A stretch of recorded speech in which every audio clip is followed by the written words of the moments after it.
Assalamualaikum warahmatullahi wabarakatuh. Apa kabar kalian hari ini? Semoga selalu dalam keadaan sehat ya. Baik, di video kali ini kita akan membahas materi Bahasa Indonesia kelas 8 semester 2 bab 6 dengan tema ulasan karya kita. Kajian teks ulasan. Submateri yang akan kita bahas di video kali ini yaitu yang pertama, pengertian teks ulasan. Yang kedua, tujuan teks ulasan. Yang ketiga, struktur teks ulasan. Kita mulai dari submateri yang pertama. Pengertian teks ulasan. Teks ulasan adalah suatu teks yang berisi ulasan, tanggapan, atau penilaian terhadap suatu karya. Teks ulasan biasa disebut juga dengan resensi atau teks review. Karya yang diulas dapat berupa karya sastra seperti cerpen, novel, puisi, dan drama. Dapat juga berupa karya seni tari, lukis, musik, artikel, bahkan film. Sebenarnya, apa sih tujuan dari teks ulasan? Karyanya sudah ada, kan bisa langsung dibaca atau ditonton. Contoh sederhana, kalau kita mau beli sesuatu secara online, kita tidak langsung membeli produknya kan? Kita akan melihat ulasan-ulasan orang lain terhadap produk yang akan kita beli. Tujuannya untuk mencari informasi terhadap produk yang akan kita beli. Nah, teks ulasan juga demikian. Apa saja tujuan dari teks ulasan? Yang pertama, teks ulasan bertujuan untuk memberikan informasi terhadap suatu karya. Informasi-informasi itu berupa informasi umum seperti isi, pengarang, dan kapan karya itu dibuat.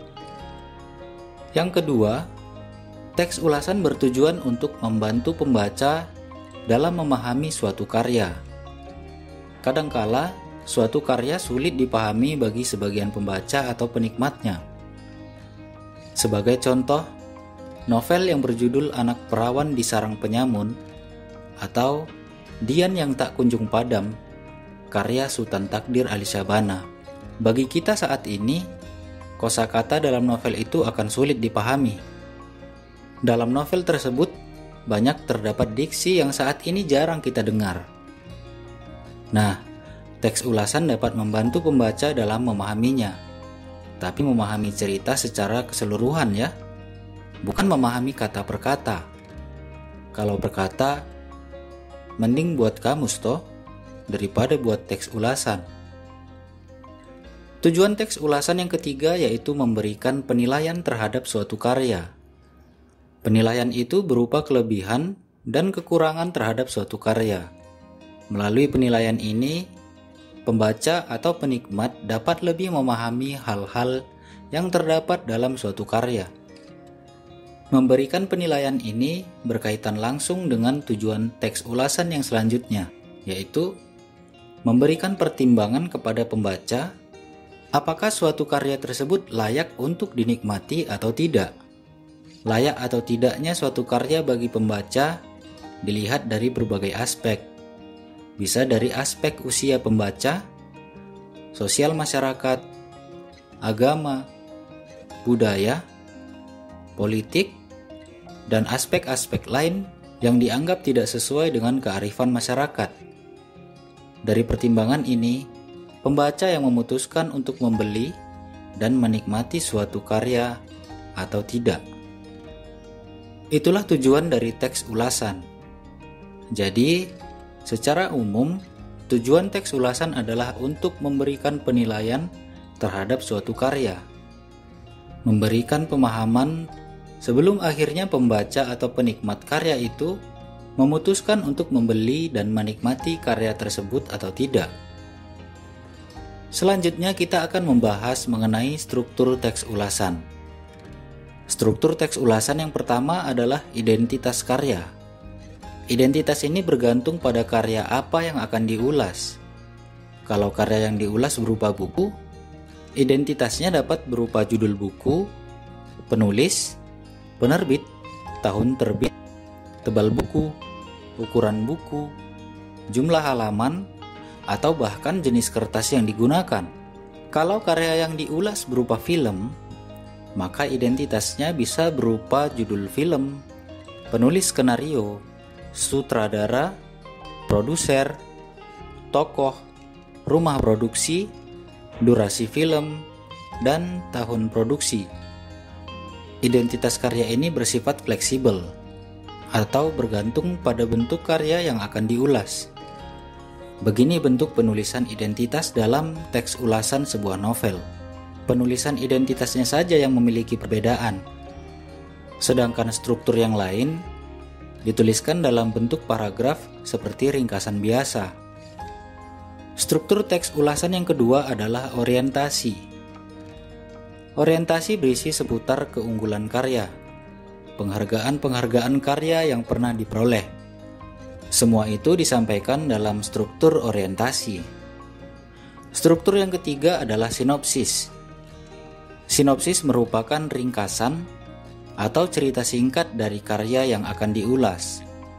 Ringkasan tersebut berdasarkan pemahaman dari penulis ulasan terhadap suatu karya. Jadi, sebelum membuat sinopsis, seorang penulis ulasan atau resensator lebih dulu membaca keseluruhan karya yang akan diulas. Oh ya, penulis teks ulasan atau resensi disebut dengan resensator ya. Struktur teks ulasan yang keempat adalah analisis, yaitu pemaparan tentang keberadaan unsur-unsur cerita. Nah, analisis ini juga bergantung pada bentuk karya yang akan diulas. Kalau yang diulas berupa cerpen atau novel, maka unsur-unsur yang dipaparkan adalah unsur yang terkandung dalam sebuah cerpen atau novel, seperti tema, tokoh, latar, alur cerita, watak tokoh. Sedangkan kalau karya yang diulas berupa karya seni tari, maka bagian analisis dapat berupa pemaparan terhadap unsur-unsur yang terkandung dalam seni tari tersebut. Struktur teks ulasan yang kelima adalah evaluasi. Evaluasi merupakan bagian inti atau bagian terpenting dalam sebuah teks ulasan. Evaluasi berupa paparan tentang kelebihan dan kelemahan suatu karya yang diulas. Kelebihan dan kelemahan tersebut dapat berupa penggunaan bahasa, pesan yang terkandung, atau aspek lainnya. Dari bagian evaluasi inilah, pembaca dapat menentukan apakah suatu karya layak atau tidak untuk dinikmati. Itulah penjelasan mengenai pengertian, tujuan, dan struktur teks ulasan. Semoga bermanfaat. Sekian untuk video kali ini. Terima kasih. Assalamualaikum warahmatullahi wabarakatuh. Sampai jumpa.